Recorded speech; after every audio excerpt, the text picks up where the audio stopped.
Qu'est-ce qu'on s'emmerde ici? Allez, on tiendra bien jusqu'au printemps. Bon ça. Quel carburant cette vodka?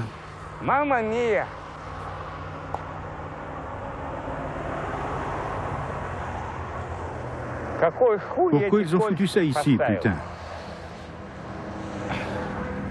C'est peut-être pour faire des chiottes. Allons-y.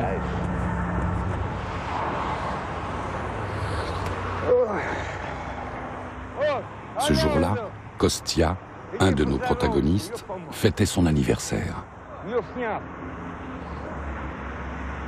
Kostia a 50 ans, une bonne raison pour boire des potrons minets dans son bistrot préféré, chez Fyodorovitch.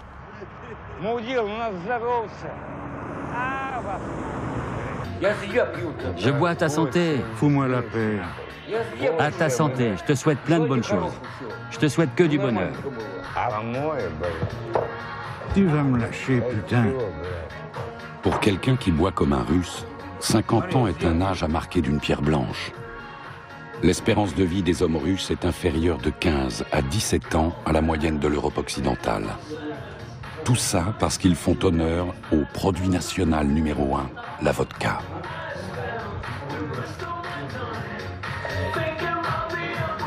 S'intoxiquer avec de l'alcool industriel, geler en état d'ivresse, tomber par la fenêtre ou gâcher sa vie sont quelques-uns des passe-temps favoris de millions de Russes.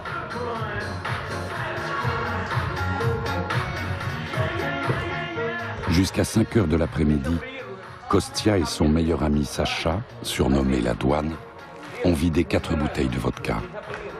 Sacha tenait encore sur ses jambes lorsqu'il a reconduit Kostia chez lui, dans le village. Mais le lendemain, adieu Sacha. Après avoir réchauffé sa gueule de bois matinale, il est passé sous les roues d'une voiture. Je te ramène chez toi, putain. Sacha avait 41 ans. Il n'avait ni femme ni enfant. Son père, sa mère et ses frères de beuverie l'accompagnent à sa dernière demeure au sortir de chez Fyodorovitch.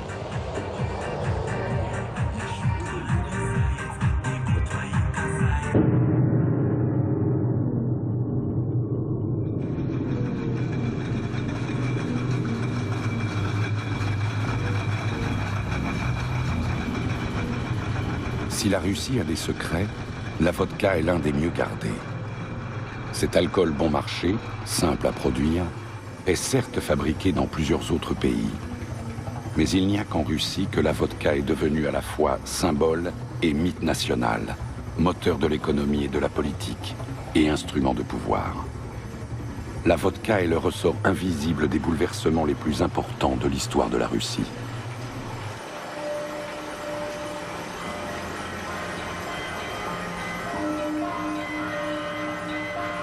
Le vin chaud, qui sera par la suite baptisé vodka, a fait son apparition dans la vie quotidienne des Russes il y a près de 5 siècles.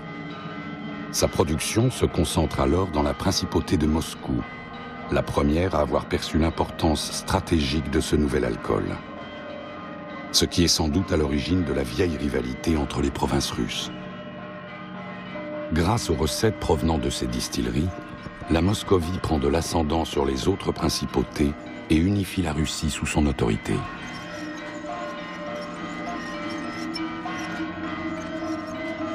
Depuis 5 siècles en Russie, tout ce qui touche à la vodka est affaire d'État. Dès le départ, le gouvernement réglemente sévèrement la vente de vodka et transforme cette boisson populaire en pilier de l'État. Au cours des 4 derniers siècles, les bénéfices du monopole de l'alcool ont constitué jusqu'à 40% du budget national.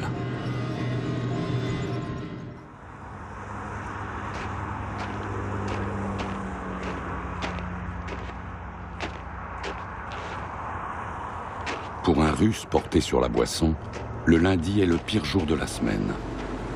D'un côté, la tête en plomb ne rêve que de continuer à faire la fête. De l'autre, les poches vides rappellent à des considérations plus matérialistes. Kostia travaille au bistrot chez Fyodorovitch, situé à mi-chemin entre Moscou et Ryazan.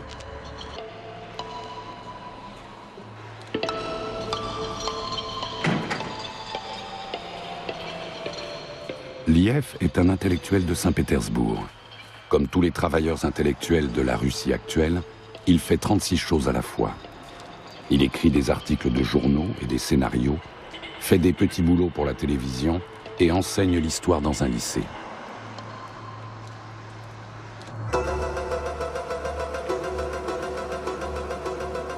Rostislav est PDG d'une grande entreprise de production d'électricité. Tous les matins, il se rend dans un centre d'affaires de Moscou et rentre tard chez lui. Seule distraction dans cette vie bien réglée, les voyages d'affaires et les sorties entre amis.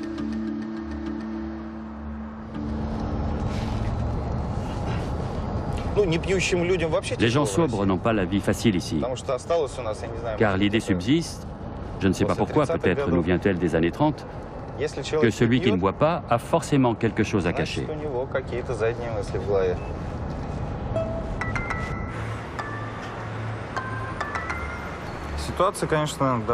La situation a beaucoup changé, bien sûr, ne serait-ce que par rapport à la fin des années 80 ou au début des années 90. À cette époque, négocier consistait avant tout à boire avec son partenaire commercial. Cela assurait au moins pour moitié une conclusion favorable de l'affaire. Aujourd'hui, ça n'a plus la même place. Ce n'est plus un facteur décisif. Mais en province, on considère toujours que si on n'a pas bu, on n'a rien fait de bon.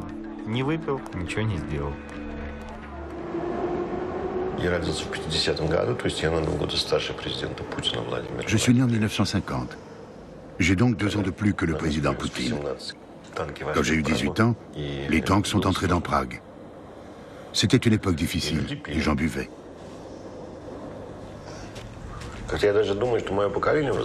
Ma génération a réussi à se convaincre qu'en Russie, ou plutôt en URSS, on pouvait boire et être quelqu'un d'irréprochable. On a bu du vin tant qu'il y en avait. Ensuite, on est passé à la vodka, ce qui était en partie un geste politique. La vodka était considérée comme la boisson du prolétariat.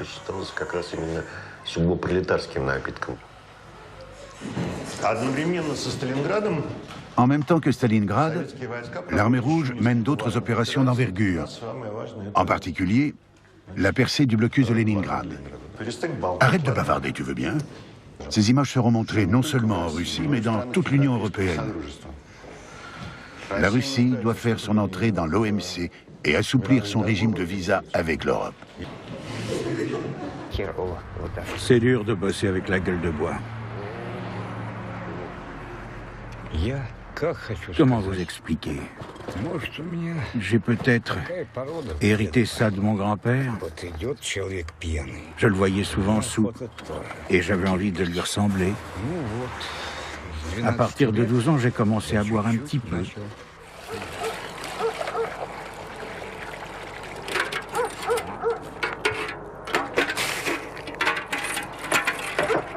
On se saoulait à mort. On sent un état de bien-être dans tout le corps. On se détend complètement. On devient tout mou. Dommage qu'il n'y ait pas de neige. Quand il y en a, ça fait un verre de plus. L'alcoolisme était déjà le loisir préféré des Russes bien avant l'apparition de la vodka. Mais c'est elle qui l'a promu au rang de fléau national. Il a décimé des villages entiers. Des incendies allumés par des ivrognes ont détruit la moitié de Moscou. Sous l'emprise de l'alcool, les bas-fonds de la ville se sont mutinés. Conscient que la violence éthylique échappe à son contrôle, l'État tente régulièrement, mais sans conviction et toujours sans succès, de réprimer l'ivresse publique. L'offensive la plus radicale contre l'alcoolisme en Russie remonte au dernier tsar russe, Nicolas II. En 1914, au début de la Première Guerre mondiale, il interdit aux cafés d'État de vendre de la vodka. Bilan, les recettes budgétaires diminuent d'un tiers, l'inflation explose, l'approvisionnement en produits alimentaires a dératé. Partout se développent des distilleries clandestines et tout le monde fabrique sa vodka maison, le Samagon.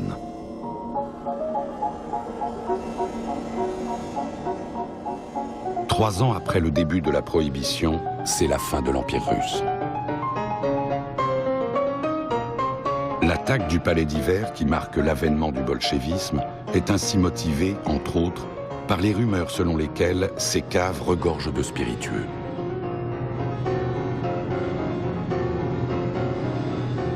Pour citer Trotsky, le palais d'hiver est pris 2 fois. Une première fois par les travailleurs et les marins pour faire la révolution, une seconde fois par une masse d'assoiffés qui assaillent les sentinelles pour piller les réserves d'alcool du tsar.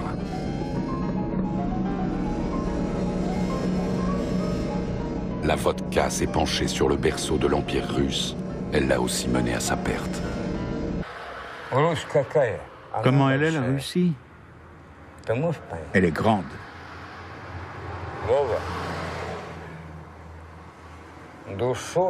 Tu comprends ça? Tu n'arriveras jamais à saisir l'homme russe dans sa totalité. Rappelle-toi bien ça. Jamais. La Russie a bu, la Russie boit, la Russie boira. Peu importe les générations. Souviens-toi bien de ça.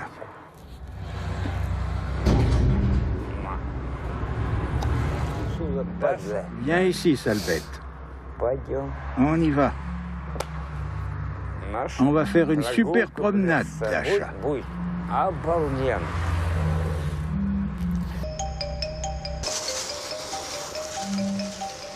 Tu n'as que des cornichons? J'ai aussi du poisson séché. Voilà.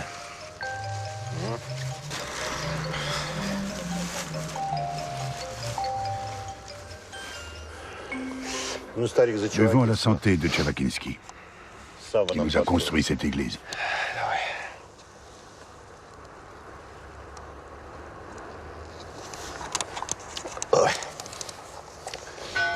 On ne videra pas la bouteille de vodka.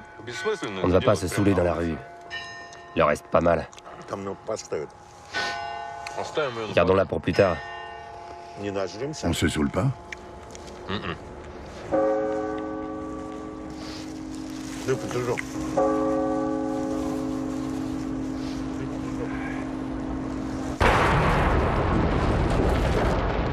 L'un des premiers décrets du régime soviétique consiste à interdire le commerce de la vodka.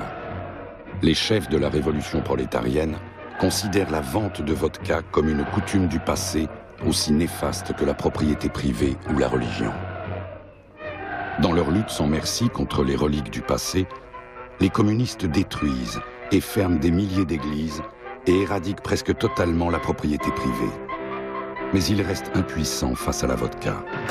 Malgré la prohibition de l'alcool qui demeure officiellement en vigueur jusqu'à la fin de la guerre civile en 1922, travailleurs et paysans ne connaîtront jamais la sobriété, y compris durant les années de famine du communisme de guerre. Les militaires pillent les dépôts de vodka. La population civile distille du samagone à l'échelle industrielle.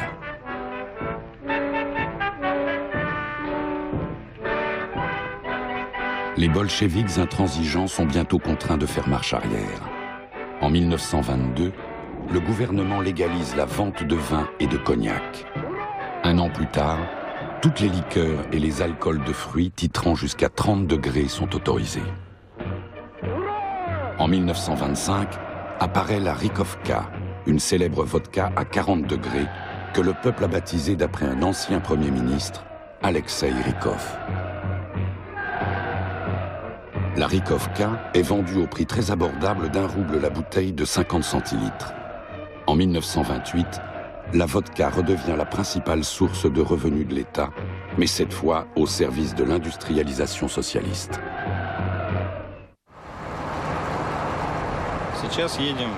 Ça va être la première prise de contact. Dans ce cas-là, il est tout à fait normal d'offrir une bouteille de vodka, de cognac ou de whisky. On l'offre en disant « Voici un cadeau de notre société ». Et c'est tout. Il ne m'est arrivé qu'une fois dans toute ma carrière de me l'avoir refusé catégoriquement.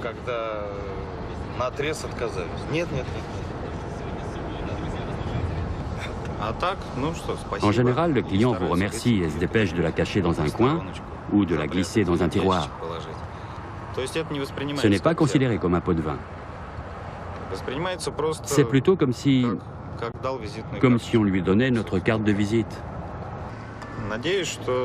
J'espère que l'accueil ne sera pas trop chaleureux et que je n'aurai pas à boire avec le client.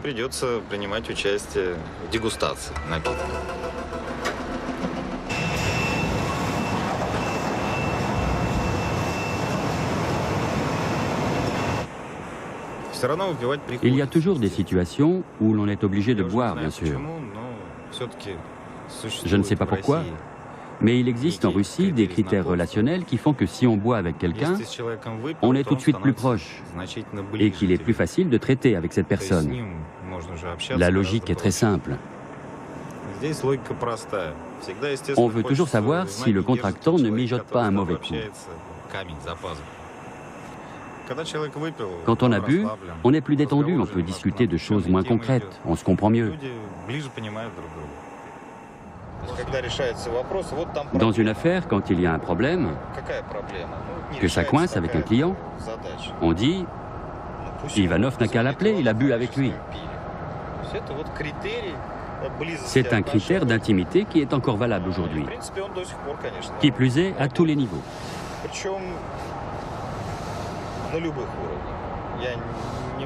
Je ne sais pas si beaucoup peuvent se vanter d'avoir bu avec le chef du gouvernement ou le président. Mais il y en a sûrement qui l'ont fait. Et à eux aussi, ça doit leur faciliter la tâche. Le régime soviétique lance sa première campagne contre l'alcoolisme en 1928. Partout, des ligues de sobriété voient le jour. Les enfants eux-mêmes sont enrôlés dans la guerre contre la vodka. Mais la chute de la consommation d'alcool se traduit par l'effondrement des recettes de l'État et la lutte contre l'ivresse est abandonnée. Le gouvernement dissout le Conseil œcuménique des ligues anti-alcooliques et ferme la revue Sobriété et Culture. Jusqu'en 1936, la production de spiritueux augmente de plus du double par rapport à 1913. Dans les 160 distilleries reconstruites, travaillent vaillamment 15 000 ouvriers stakhanovistes.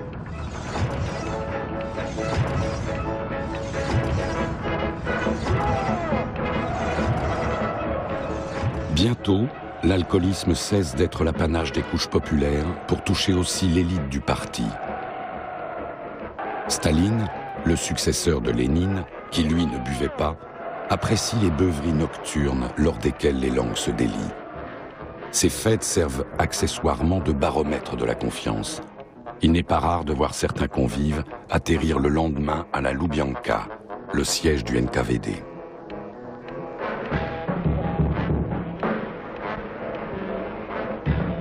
Mais c'est pendant la Seconde Guerre mondiale que la vodka reçoit la bénédiction officielle.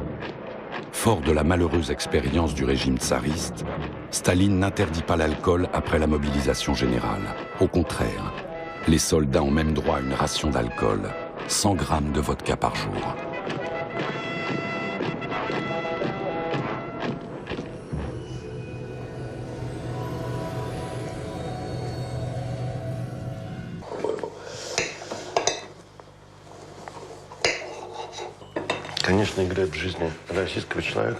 La vodka joue un rôle bien plus important dans la vie d'un Russe que dans celle d'un Européen, à l'exception des Finlandais peut-être.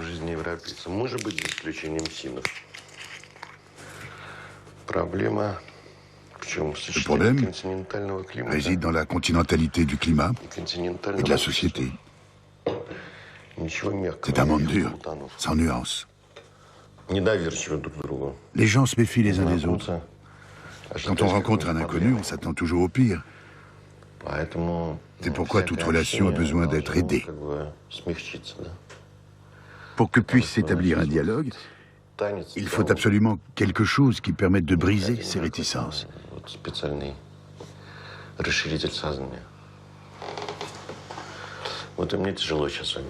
Maintenant, j'ai du mal à parler avec vous, par exemple.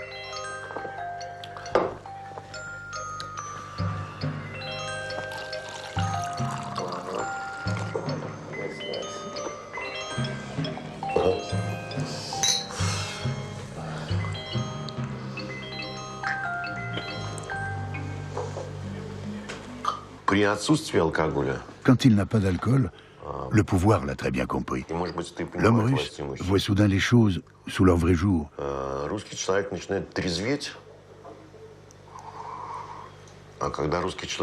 Et quand ce phénomène se produit à une grande échelle, il devient agressif. Tout ce qui était masqué par la vodka, qui permet de supporter des conditions de vie extrêmes, ressort soudain violemment.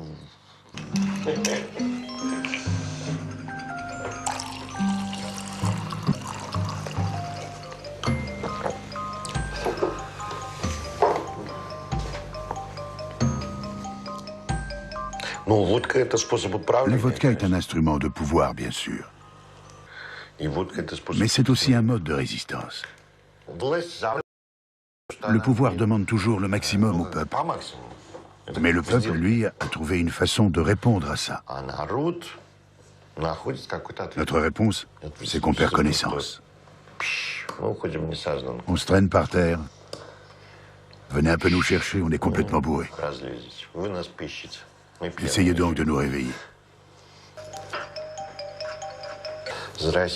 À la Russie.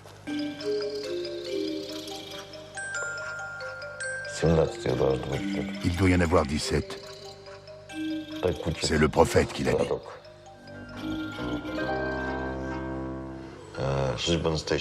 On tient mieux l'alcool que les Allemands. Pour nous, 3 verres, c'est rien. Ce qui est bon pour un Russe est mortel pour un Allemand.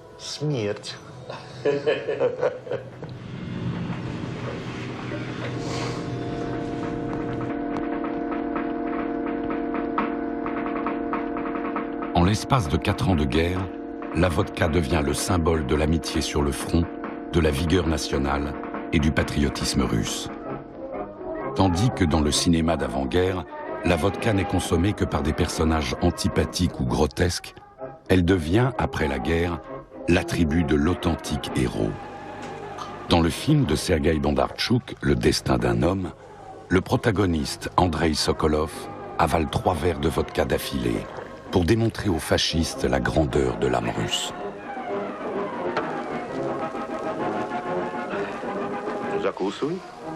Закусывай, не стесняйся. Извините, герр комендант. Ну, я и после 2-го стакана не привык закусывать. Depuis, la valeur symbolique du célèbre liquide transparent est incommensurable. Tout le monde en boit, même si chacun attache à ce rituel un sens différent. En buvant dans ces datchas, la nomenclatura du parti affirme son soutien au régime en place. En buvant dans ces logements étriqués, l'intelligentsia libérale exprime, elle, son opposition au système. En buvant sur leur lieu de travail, des millions d'ouvriers témoignent de leur indifférence totale vis-à-vis du système soviétique. La vodka est ainsi devenue la clé de voûte de la paix sociale et de la stabilité du régime.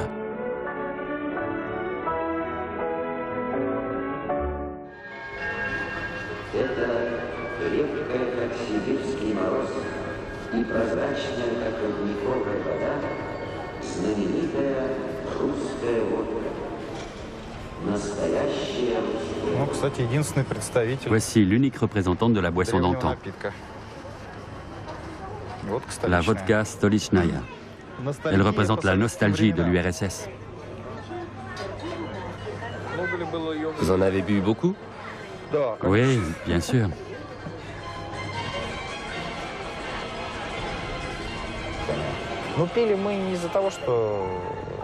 Mais on ne la buvait pas parce que l'âme russe est mystérieuse. Je pense même que cette idée a été répandue par les idéologues du KGB. À l'époque, on ne pouvait pas dire que l'homme russe buvait par désespoir, parce que sa situation était sans issue. Et cela dans tout, familialement, au travail. Il savait qu'il n'aurait jamais de voiture, qu'il ne déménagerait jamais de son petit 2 pièces miteux. À mon avis, c'est pour ça qu'il buvait. Mais leur explication était très bonne. Pourquoi les Russes boivent-ils? Parce qu'ils sont mystérieux. Je ne serais pas étonné que ce soit une brillante trouvaille de la section idéologique du KGB, que ce soit l'un des leurs qui ait inventé ça.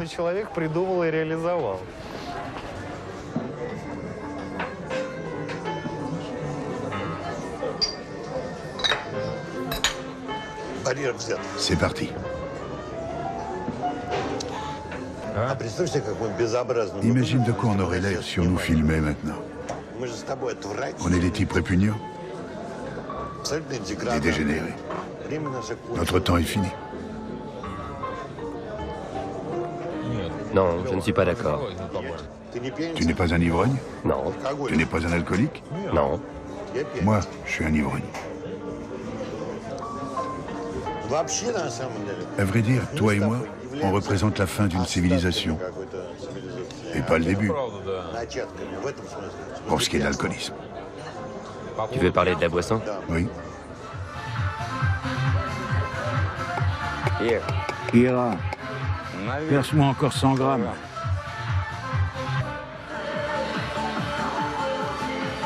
Serre-moi donc.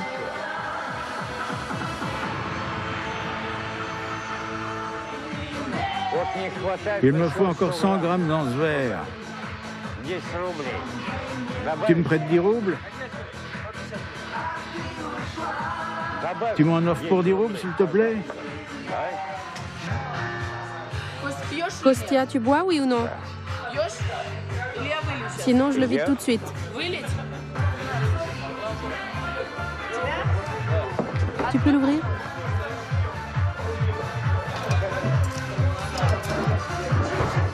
Encore 150 grammes. Gorbatchev inaugure sa perestroïka en s'attaquant au fondement de la concorde nationale. Le 17 mai 1985, le comité central du Parti communiste soviétique annonce en fanfare des mesures de lutte contre l'ivrognerie et l'alcoolisme. Après avoir accordé à ses concitoyens des libertés sans précédent, Gorbatchev remet en cause le peu de liberté individuelle dont il jouissait à l'époque de Brejnev, Khrouchtchev ou même Staline. La possibilité de choisir ce qu'ils boivent, quand, où et avec qui. La population n'a le droit d'acheter de l'alcool qu'entre 14 et 19 heures. La vodka est vendue selon un système de coupons, à raison d'une bouteille de vodka par personne et par mois. Les files d'attente se multiplient à travers le pays. Les journaux rapportent des meurtres commis devant les magasins de spiritueux. En l'espace de 2 ans, la fabrication de vin et de vodka chute de moitié. Mais la hausse vertigineuse de la consommation de sucre indique clairement que la fabrication d'alcool maison a pris le relais.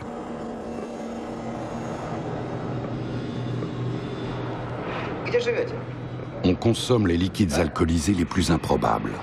Eau de Cologne, lotion après rasage, nettoyant pour vitres, lac, acétone et même liquide de frein. Les plus ingénieux parviennent à fabriquer de l'alcool à partir de la colle et du cirage. De quoi faire sérieusement baisser la cote de popularité de Gorbatchev et de sa perestroïka, bien avant l'apparition de la crise économique et la montée des nationalismes. Le secrétaire général du Parti communiste est surnommé le secrétaire minéral. Pour avoir osé toucher à la vodka, le parti se retrouve dans l'incapacité de mener à bien ses réformes. En 1991, c'est la dislocation de l'Union soviétique. Le président Boris Yeltsin, alcoolique notoire, devient l'homme fort de l'État.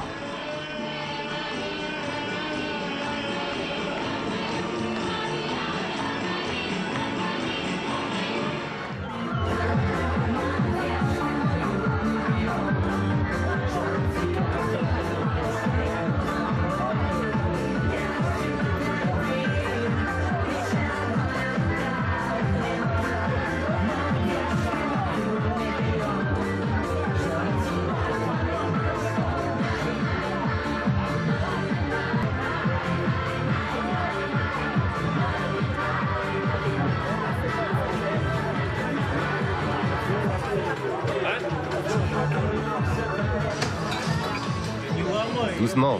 Tu peux pas dire bonjour normalement?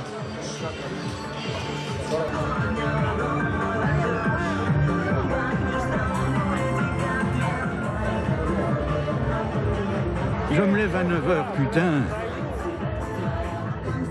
Je vais te tuer, salaud. Vas-y, frappe.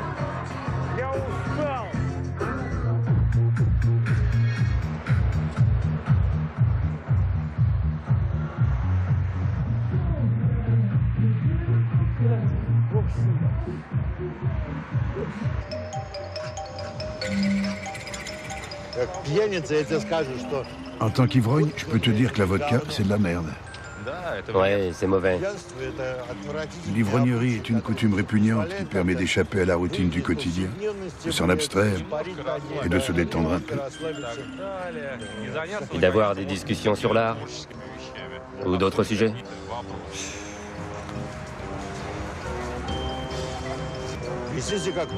On va se conduire comme des hommes. On va pas désespérer. C'est le Dostoïevski. Commençons par là.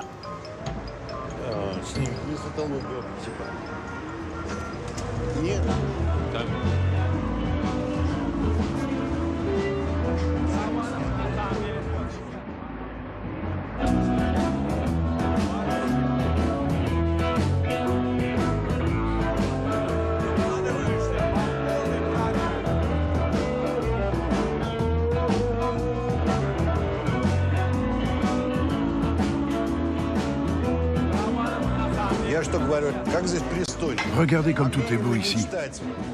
Pouvait-on rêver durant les horribles années 70 qu'on verrait ça un jour?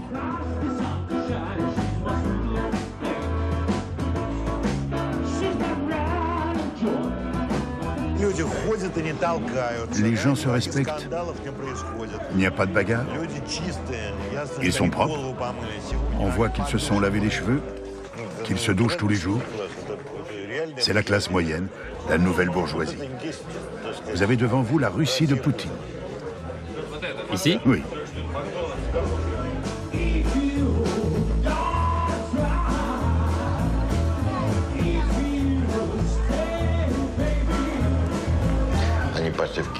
Ils sont allés au cinéma voir un film américain. Ensuite, ils sont allés au billard, puis au café Internet.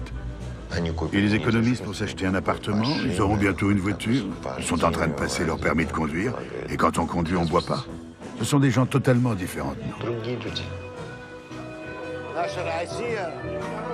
Notre Russie, c'est celle de Tvardovsky, de Pasternak, d'Akhmatova, de Brodsky. Et cette Russie est morte. Personne ne boit ici. Tout le monde fait du fric.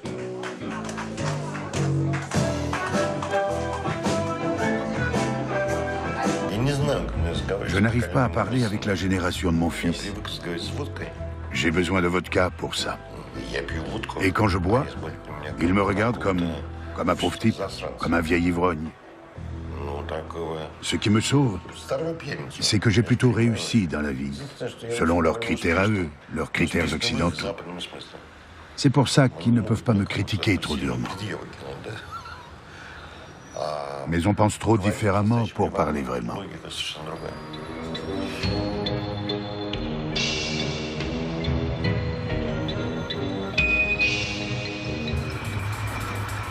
Une des premières réformes de transition vers l'économie de marché du début des années 1990 est l'abrogation du monopole de la vodka. Les conséquences en sont incalculables. Contrairement à la fabrication du vin, qui a toujours été dispersée au niveau régional, celle de la vodka est, dans l'ex-URSS, très centralisée. Bien que confectionnée dans plusieurs républiques, elle a toujours la même appellation et des étiquettes standards. Exemple, Stolichnaya ou vodka de la capitale, Moskovskaya ou Ruskaya, des noms qui expriment on ne peut plus clairement la symbolique de l'Empire et de son centre. Alors que Gorbatchev et Yeltsin se livrent une lutte sans merci pour le pouvoir, ce dernier délivre un message sulfureux. Les régions peuvent prendre autant d'autonomie qu'elles le veulent.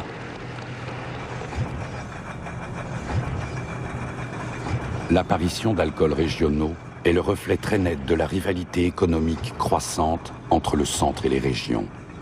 mais le signe vivant de l'affaiblissement du pouvoir central est l'arrivée sur le marché d'une quantité phénoménale de vodka trafiquée.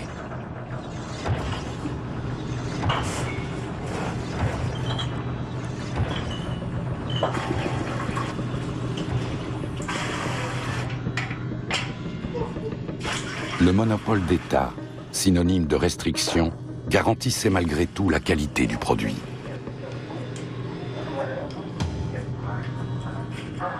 Une fois libéralisé, le marché de l'alcool est aussitôt accaparé par le milieu du crime organisé et inondé de marques de vodka d'origine inconnue, souvent dénaturées et conditionnées dans des bouteilles portant une étiquette d'usine. Depuis, acheter de la vodka revient un peu à jouer à la roulette russe. Chaque bouteille, y compris celle qui porte la mention vodka, est potentiellement toxique.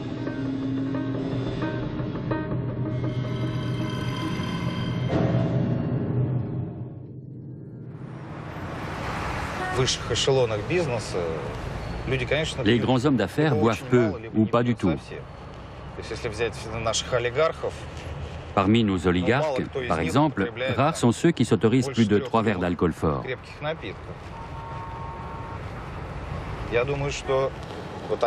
À mon avis, ce sont eux qui forment le gros de la clientèle des psychanalystes russes. Les autres règlent ça de façon plus simple et moins coûteuse, entre amis. Non pas que les Russes n'aient pas besoin d'analyse, mais nous la faisons nous-mêmes. Nous nous analysons les uns les autres autour d'une bonne bouteille.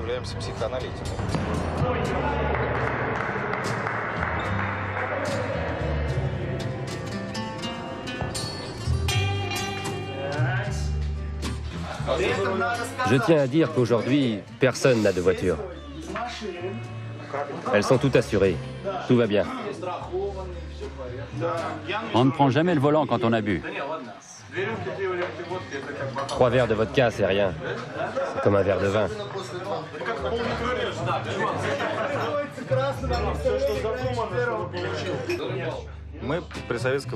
On a fait nos études du temps de l'URSS. Mais au moment où on les terminait, le régime agonisait. On n'a pas connu la désespérance soviétique. On n'en a pas eu le temps. Et dans ce sens, je pense qu'on a eu beaucoup de chance. Pour cette raison ou pour d'autres, on n'a jamais ressenti la nécessité de se saouler, dans le sens russe du terme, jusqu'à tomber, jusqu'à se déconnecter totalement de la réalité.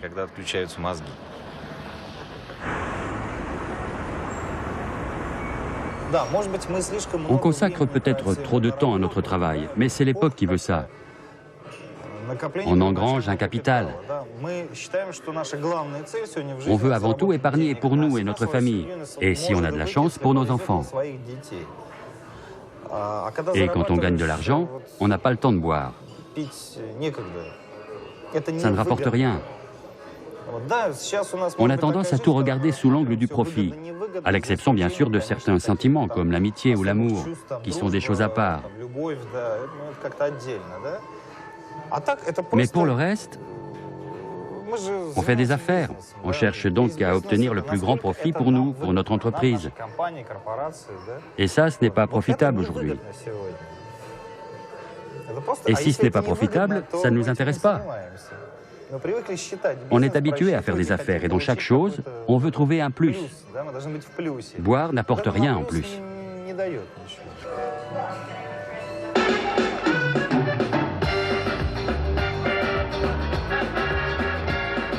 À la fin des années 1990, les Russes sont las de la vodka frelatée et de leur président imprévisible.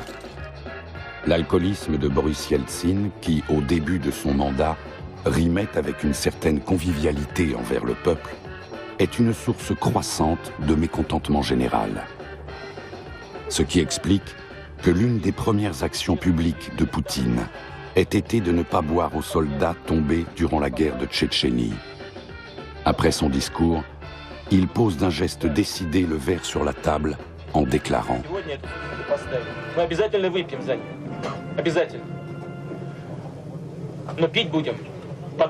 ce qui n'a pas empêché les conseillers en images de Poutine d'adoucir son image de germano-russe, austère et pragmatique. Un seul nouvel alcool est venu garnir les rayons des magasins, la vodka Poutinka. La télévision montre de plus en plus souvent ce nouveau père de la nation. En bon démocrate, il s'est prêté au traditionnel accueil russe, un petit verre de vodka.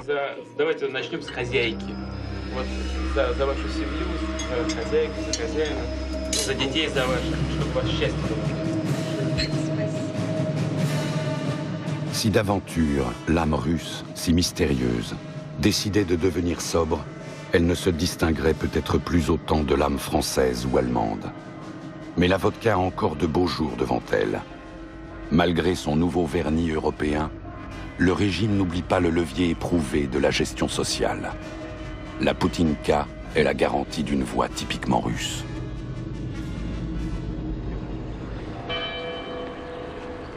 En Russie, les défunts sont honorés 3 fois, le 3e, le 9e et le 40e jour après leur mort.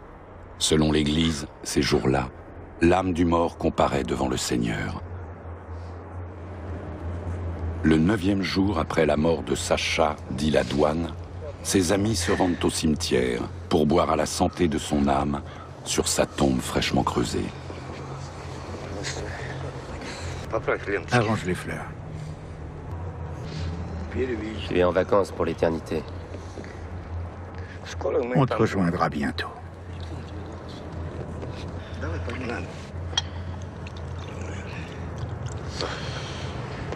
Eh bien, Sacha, l'ami. 100 grammes, comme d'habitude.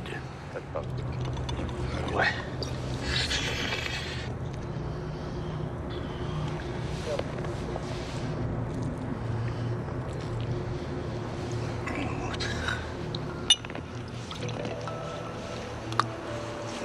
Tiens, prends.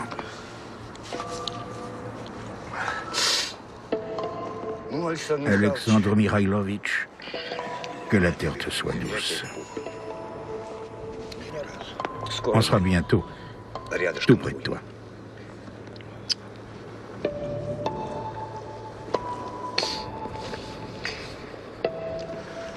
Allez, Sacha, adieu.